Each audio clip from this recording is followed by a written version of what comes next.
Jika melihat kondisi hukum sekarang, banyak orang merasa frustrasi karena ketidakadilan masih sering terjadi. Kita sering melihat berbagai kasus ketidakadilan, tetapi merasa tidak berdaya untuk mengubahnya.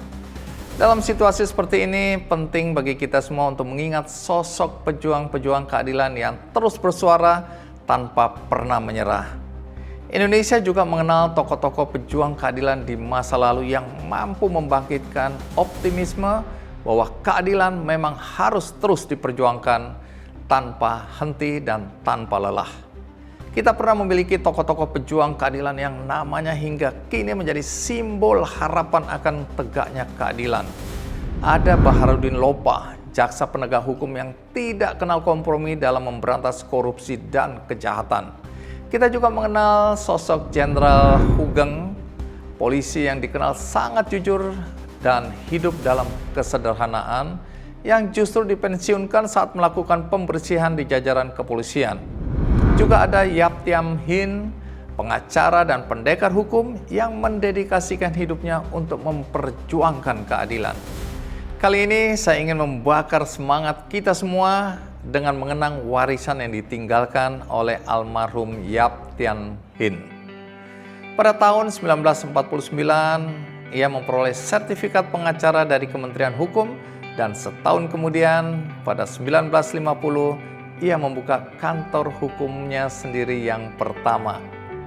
Sejak awal, pengacara keturunan Tionghoa Aceh ini tidak menjadikan profesinya sebagai sarana untuk mencari keuntungan semata, melainkan sebagai jalan untuk membela kebenaran dan melindungi hak setiap orang.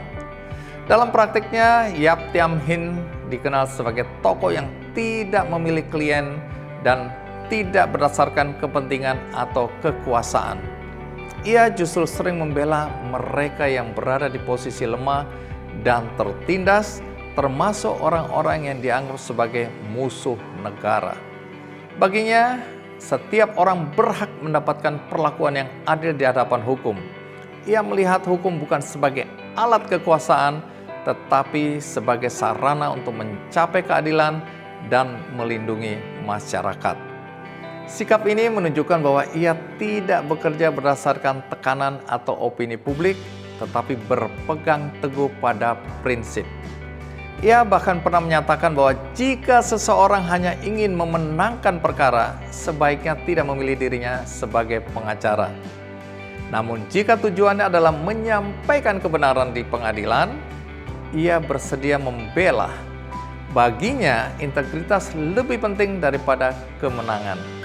Selain itu, Yap Thiam Hien juga dikenal karena komitmennya membantu masyarakat kecil.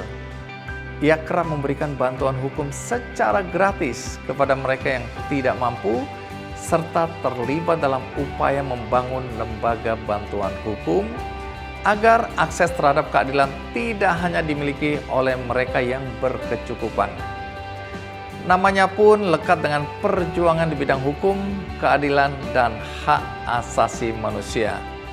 Namun pilihan hidup tersebut tidak datang tanpa konsekuensi. Karena kegigihannya menentang korupsi di lembaga pemerintah, ia pernah dipenjara selama 1 minggu pada tahun 1968. Ia juga menghadapi banyak tekanan, intimidasi, dan kehilangan banyak klien karena dianggap tidak menguntungkan secara materi. Meski demikian, ia tetap teguh pada prinsipnya. Dari perjalanan hidupnya, Yap Thiam Hien membuktikan bahwa hukum dapat menjadi alat untuk mencapai keadilan jika dijalankan dengan integritas. Ia juga menunjukkan bahwa memperjuangkan kebenaran tidak selalu mudah dan seringkali menuntut keberanian untuk berjalan melawan arus. Hingga hari ini namanya menjadi simbol perjuangan bagi mereka yang membela keadilan dan hak asasi manusia.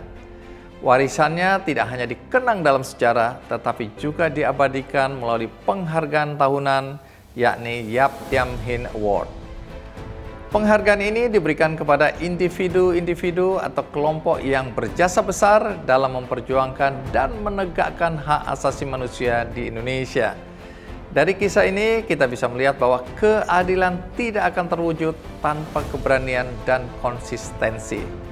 Kita mungkin tidak berada di posisi yang sama seperti Yap Tiam Hin, tetapi kita tetap memiliki pilihan dalam kehidupan sehari-hari.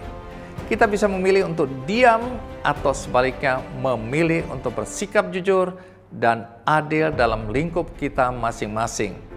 Karena perubahan selalu dimulai dari keberanian untuk tetap memegang prinsip meskipun harus berdiri sendiri.